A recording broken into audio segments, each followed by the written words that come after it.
अरे नहीं भाई, अब हम इतने भी अनसिविलाइज्ड लोग नहीं है कि मेहमानों को घर बुला के इस तरह की हरकतें करें। मैंने अम्मी को कह दिया था कि नदीम की अम्मी को फौरन हाँ कर दें। I am so happy. ठीक है, मैं आ जाऊंगा। घर के एड्रेस तो बताओ। 460 double ji.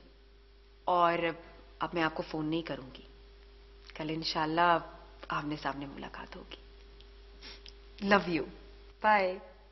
Love you, bye. हाँ हाँ हाँ हाँ। अशरफ, अशरफ। जी साहब जी। सुनो, मैं जरा मामा की तरफ मैं अम्मी की तरफ जा रहा हूं, तुम घर पे ही रहना। साहब जी, आपने बेगम साहिबा को घर से निकाल दिया है, मैं नौकरी छोड़ के जा रहा। अरे अहमक आदमी, अगर बेगम साहबा नहीं होंगी तो तुम क्या नौकरी नहीं करोगे? साहब जी, उन्होंने हमेशा मुझे भाइयों की तरह अजीज रखा है, और फिर उनका कोई कसूर भी तो नहीं। अरे बेवकूफ आदमी, यहां नई बेगम साहबा आ रही हैं, मैं दूसरी शादी कर रहा हूं। दूसरी शादी इस उम्र में? लाहौल वाला कुव्वत। भाई, इसमें लाहौल पड़ने की क्या जरूरत है? मेरी मामा जा रही है मेरे साथ मेरा रिश्ता मांगने। आपकी मामा? यानी बड़ी बेगम साहिबा?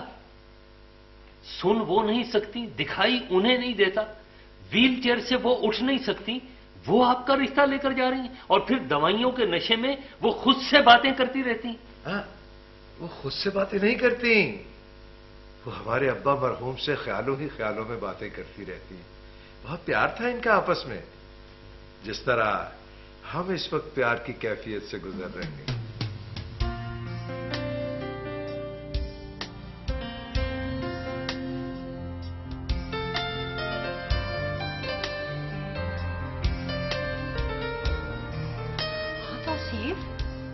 कहाँ रह गए आप? सब इंतजार कर रहे हैं, कभी तो टाइम पे पहुंच जाया करें। ठीक है, निकले उधर से। बस वो फैक्ट्री से अभी निकल ही रहे हैं, पहुंचने वाले होंगे। ठीक है। मेरी बेटी को ना गार्डनिंग का बहुत शौक है। अच्छा। जाओ बेटा, नदीम को जाके अपने प्लांट्स दिखाओ। हाँ भाई, तुम दोनों ये बुजुर्गों में बैठे क्या कर रहे हो? जाओ।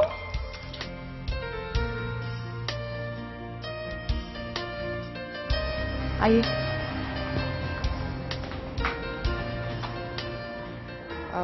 नदीम, अच्छा हुआ कि कल हमारी मुलाकात सड़क पर हो गई और हमें अपनी माओ के इरादों का पता चल गया, वरना हम तो ये छुप छुप कर बातें करते रहते और मिलने के प्रोग्राम बनाते रहते। मेरे पास तो आपका फोन नंबर भी नहीं था, और सच पूछिए तो मेरे अंदर इतनी हिम्मत भी नहीं थी कि मैं आपसे आपका नंबर मांग सकता।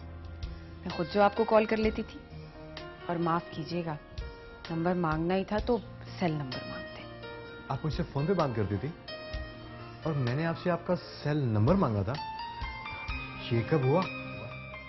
फजूल कॉमेडी छोड़ें, रोज तो बात करते थे हम। नहीं बिनिश, रियली मेरी आज पहली बार आपसे बात हो रही है। क्या मतलब? नदीम, आपके घर का एड्रेस 16B नहीं है, और वो टेलीफोन नंबर 832105। मैंने खुद तो अपनी मेट को भेजा था नंबर लेने के लिए। ओह माय गॉड, एक्चुअली बिनिश एक मिसअंडरस्टैंडिंग हो गई है। हमारे घर का जो एड्रेस है वो है 16B2 और एक है 16B1। वहां पे भी इत्तेफाक से एक नदीम अंकल रहते हैं। मेरे ख्याल से तुम उनसे फोन पे बात करती रही हो। Nadeem uncle? Oh my God, मैंने तो आज उन्हें यहाँ बुला लिया है। मामा, मामा, ये है आपकी होने वाली। ये नदीम यहाँ क्या कर रहा है? अस्सलाम वालेकुम। वालेकुम अस्सलाम। वो बात ये है कि एक मिसअंडरस्टैंडिंग हो गई है। जिस नदीम को मैंने बुलाया था वो आप नहीं है, वो ये है। वो हुआ ये कि मैंने अपनी मेट को भेजा, उसे नहीं पता था, वो इनकी बजाय आपका नंबर ले आई और मैं आपसे बात करती रही और ना जाने मैंने आपको क्या क्या कह दिया। आई एम सॉरी, मुझे पता भी नहीं चला क्योंकि मैं इनको समझ रही थी। अब ये है कि जो कुछ भी हुआ उसके लिए आई एम सॉरी अंकल। जो भी है, अब अंकल तो ना कहो।